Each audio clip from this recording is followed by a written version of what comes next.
So today I wanted to talk about something that I've been contemplating for some time.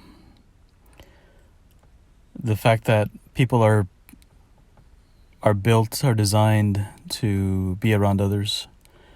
That we're not supposed to be alone. And you see it in simple things like, for example, when you're alone, you become hypervigilant. You're just looking around at other people, kind of wary of them, watching out to be sure that nobody comes to talk to you, approaches you or whatever, come assault you or whatever. You also see it when people go to eat. You see somebody who's sitting alone, they're just kind of glancing around, looking at everybody in the place. They're hypervigilant. Whereas if you have two people or more sitting together, all their attention is on each other. And there's some safety in numbers in that sense, and that everybody looks out for each other, so you have less of a burden to be looking out for yourself. There's signs that people get stressed when they're alone. They have more cortisol in their systems. And even things like happiness.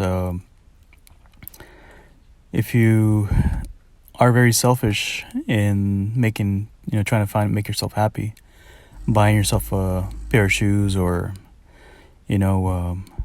taking a trip down to something or other by yourself, it's not as fulfilling as if you shared it with somebody else. If you, or let's say you take a few days off to go help a nonprofit, help some other people. When it's somebody else is the target or the objective, it seems to make people happier than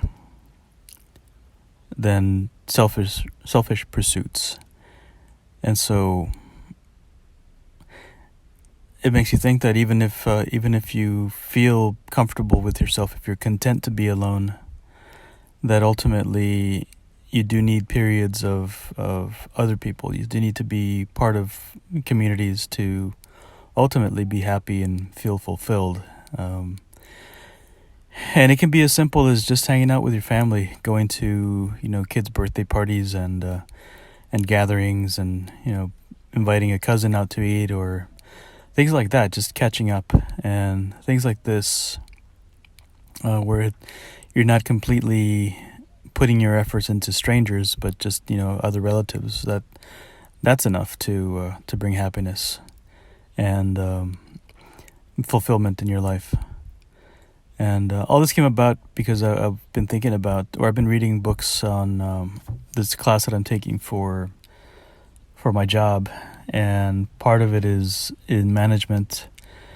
Is the concept that you really aren't there by yourself. You're just not running the organization by yourself. You have to rely on other people, and you need other people, and people need you to be on your A game for everybody to succeed together as a team, as a unit. And that kind of got me thinking down this road of whether we really do need other people. There's no way that it's very challenging or difficult and unfulfilling to be successful completely on your own.